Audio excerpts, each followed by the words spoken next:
日本ではお盆を過ぎる頃、ブナ科の木々がどんぐりの実をつけ始めます。まだ熟していない青いどんぐりの色を昔の人々は青白つるばみと呼びました。この青白つるばみにはいくつもの別名があり、その一つが今回ご紹介する菊人です。昔の日本で金色とされたこの菊人の知られざる由来や歴史をゆっくりと紐解いてまいります。動画の最後には菊人と相性の良い配色もご紹介します。どうぞ最後までお楽しみください。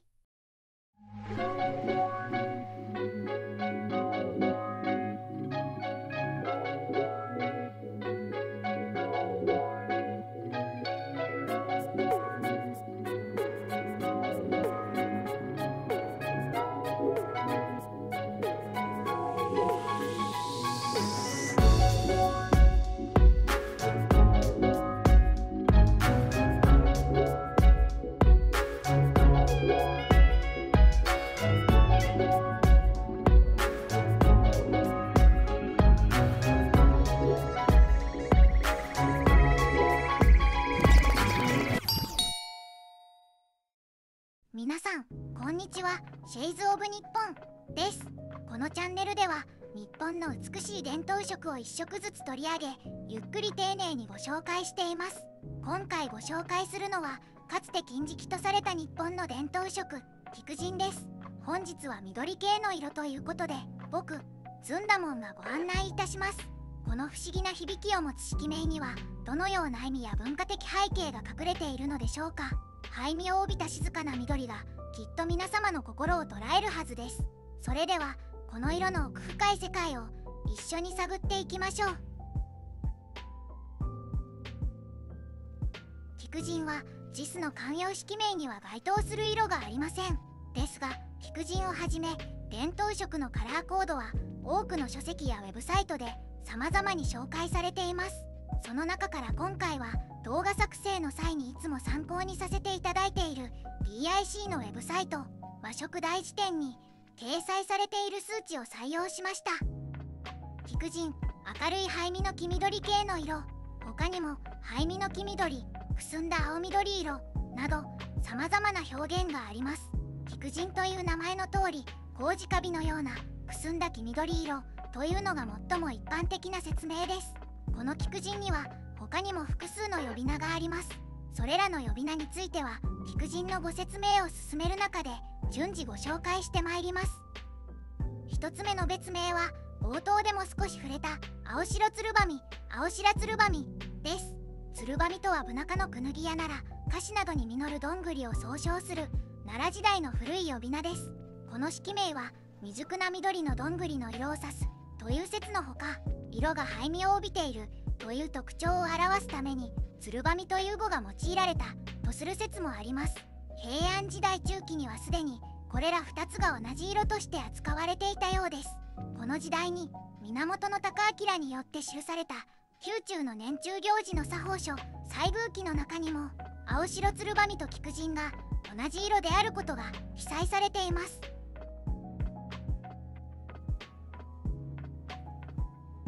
菊人という色に関する最も古い言及は後漢時代の中国にあります。この時代に成立した儒教経典の一つ、朱来の定元中、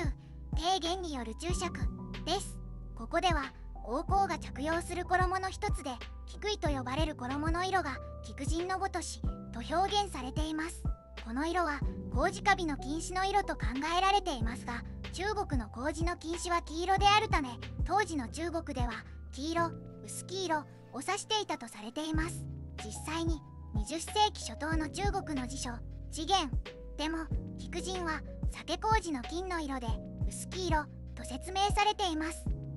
東大中期以降の詩の世界でも菊人の名はしばしば用いられるようになり、詩人白楽天の白紙文集には柳が菊人の糸を連ねるとの描写があり、これは柳の枝に黄色い小花が咲く様子を巧みに表現しています。また敦煌の莫高窟から出土した古文書の染色品の色名においても中東から番頭にかけての用例が多く見られ、菊人という色名はこの時期の流行色であったと考えられているそうです。日本での菊人の最も早い記録は寛平7年895年航路間で渤海の施設を接待した際に紳士10人が菊人の衣を着ていたという北の天神墓殿の記述です。その後も天皇の行幸や内縁の際の臣下の方の色として見られ、菅原道真の詩にもその名が登場します。興味深いことに日本ではその色合いが中国とは異なり緑系として認識されるようになります。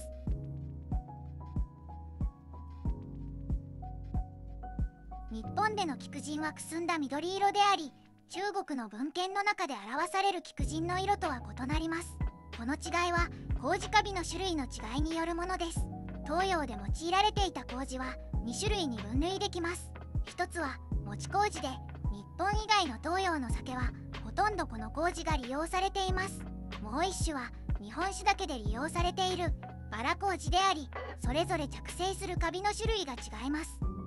餅麹にはクモの巣カビや毛カビというカビが、バラ麹には麹カビが着生します。その中でも日本酒用のバラ麹には黄緑色の日本麹カビが用いられます。日本麹カビは日本酒、味噌、醤油などに使われるカビで、学名はアスペルギルスオリゼといい、日本の食文化の中心をなす菌です。ちなみに室町時代にはこの麹カビの胞子を集めた粉末状のものを種麹として販売し、これを菊人と呼んでいたそうです。菊人の色はその染色方法にも大きな特徴があります。10世紀に編纂された演技式の巻14縫い戸の量の中にある草草の染め用土というさまざまな染色方法を解説する項目に青白つるばみの染め方が詳しく記されています。それによると、青白つるばみは綾織の絹地1匹、長さ約24メートルに対して刈安を96斤約 57kg、紫を6斤約 3.6kg 用い、媒染剤として灰を3目約540リットル使うとあります。通常緑系の色を染める際には黄色系の染料と藍染めを掛け合わせることが多いのですが、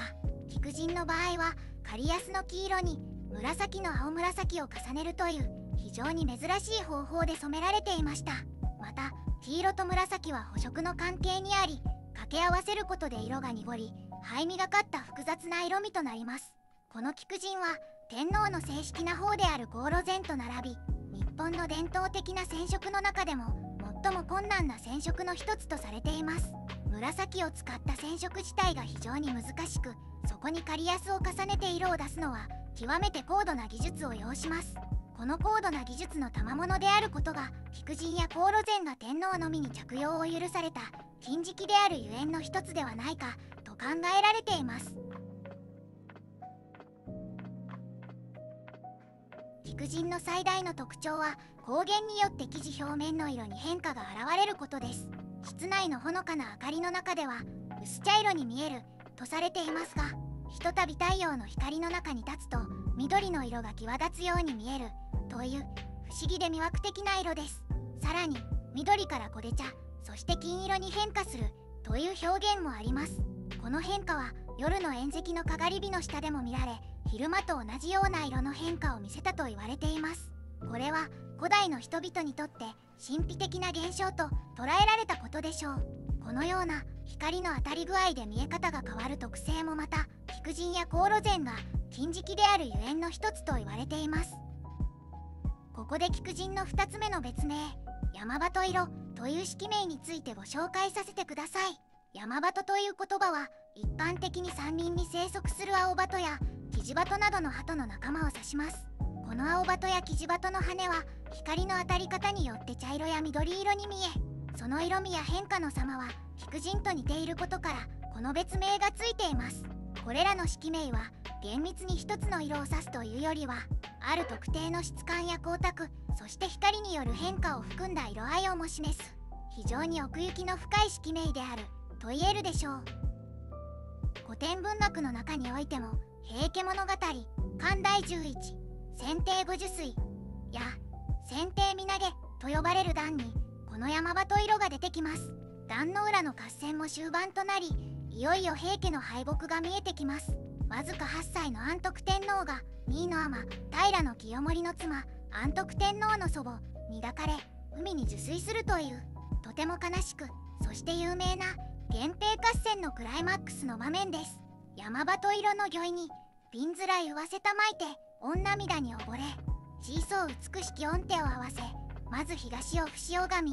伊勢大神宮においとま申させたまい幼い安徳天皇がいよいよ受水の直前髪を言われ泣きながら小さな手を合わせ東の方角を拝し伊勢神宮にお別れの祈りを捧げます。この受水の際に安徳天皇がお召しになっていた御衣がこの山鳩色菊人でありました。菊人は単なる式名にとどまらずその着用が厳しく定められた禁食として日本の歴史の中で重要な意味を持ってきました。天皇の重要な儀礼用としての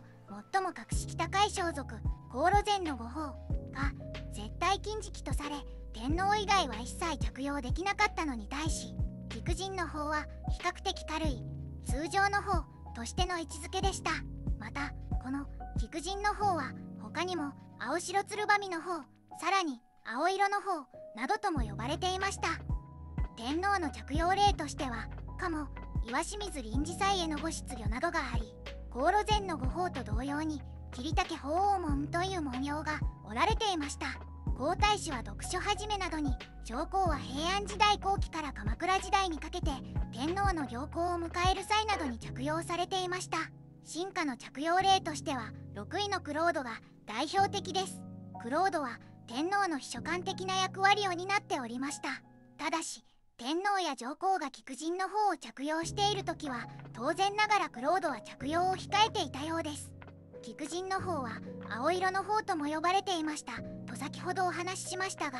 室町時代の東華随陽という有足古実書にも青色また菊人と申すまた山鳩色と申すと記されており青色が菊人や山鳩色とも称されていたことがわかります。当時は単に青といえば緑の濃く青みを帯びた成長した木の葉の色を指しますが青色といえば菊人の色を指し同じ青という言葉が入れども両者はそれぞれ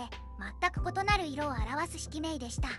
古典文学の世界においても青色の方の記述は見られその中でも特に顕著なのが清少納言の枕草子です。第88弾めでたきものをはじめ作品中で何度も6位クロードと彼らが着用する青色の方についての言及がありそれは称賛いや大絶賛しているように個人的には感じてしまうほどに繰り返し褒めたたえられています。近代に入り臨時祭は廃止され6位クロードの姓もなくなっており現在私たちが直接目にする機会はほとんどありませんが菊人のその色合いや歴史は今も日本の伝統文化として大切に受け継がれています。ここでは菊人と相性の良い配色を2つご紹介します。洋画家和田三蔵が編纂した配色辞典の中にも菊人を使った配色が紹介されています。そこに記載された CMYK 値をもとにヘックス値を算出しコンピューター画面上で再現してみました。動画内のヘックス値はあくまでも参考値としてご覧ください。1つ目はサンゴ種色、深川ネズミ、虫栗色との配色です。いずれも淡い中間色であり菊人もまたくすんだ緑系の中間色です。他の3色が淡いことで菊人の存在感が増し美しいコントラストを生み出します。この4色を使ったグラフィックとファッションのイメージを AI に作成してもらいました。どうぞご覧ください。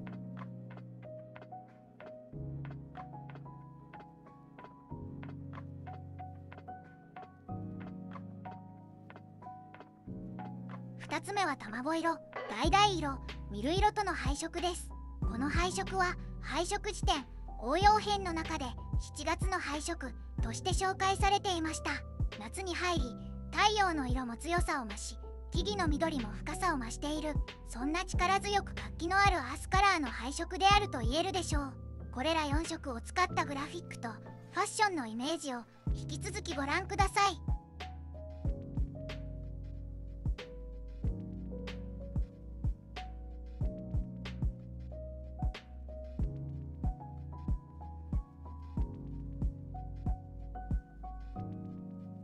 いかがでしたでしょうか。今回は光の当たり方によって表情を変える日本の神秘的な伝統色菊人をご紹介しました。天皇の装束、そして金色として用いられていたこの色は単なるくすんだ黄緑色ではなく、光の中で生き生きと輝くまさに幻の色彩でした。現代ではなかなか見かけることのない菊人ですが、その物語を知ることで私たちは日本の伝統文化の奥深さとその繊細な美意識に触れることができます。このチャンネルではこれからも様々な日本の伝統色をご紹介していきます。もし今日の動画を楽しんでいただけましたら、ぜひいいねやチャンネル登録をお願いいたします。取り上げてほしい伝統色や色にまつわるエピソードがありましたら、ぜひコメントで教えてください。また次回の動画でお会いできるのを楽しみにしています。最後までご覧いただき本当にありがとうございました。